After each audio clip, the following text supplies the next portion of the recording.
সকালে উঠেই কাজ শুরু করে দিয়েছি, যেহেতু ওয়াজিহা মামুনির বার্থডে কালকে, তো আজকে তো কাজ করতেই হবে।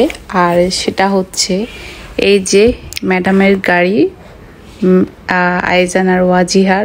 তো এই গাড়িটা একটু পরিষ্কার করতে হবে, কারণ ওয়াজিহা মামুনিকে এটার মধ্যে কিছু পিক তুলবো। তাই আপনারা অনেকে অলরেডি পিকগুলো দেখেই ফেলছেন। আসলে আমার ভিডিওটি লেট করেই আপলোড করা হচ্ছে। তো এই তো আমি অলরেডি গাড়িটা পরিষ্কার করে ফেলছি। এটা বারান্দায় থাকার কারণে অনেক বেশি ময়লা হয়ে গিয়েছিল।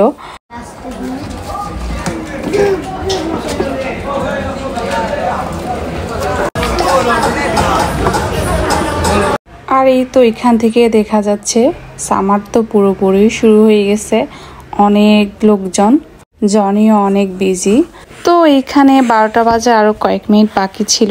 তো আমি সব রেডি করতেছিলাম ওয়াজিহা মামুনিকে উইশ করার জন্য, যেহেতু ওর ফার্স্ট বার্থডে, উইশ তো করতেই হবে। আমার অনেক আশা ছিল ওর বার্থডেটা অনেক সুন্দর করে করব, যাক এটা আমার পূরণ হলো। তো এই তো ওর জন্য আমি আগের থেকে ছোট্ট একটা কেক নিয়ে এসেছিলাম উইশ করার জন্য 12টার দিকে। আর এখানে 12টা বেজে গেছে। Wajiha happy birthday to you, Wajiha happy birthday to you, happy birthday Alaiha, happy birthday to you. ओए ओए ओए अज सोनिया दी बर्थडे, ओए ओए ओए होवे हैप्पी तेरी बर्थडे, ओए ओए ओए सदा हंस दे रब। এই তো এখন বাজে রাতের 1টা 2।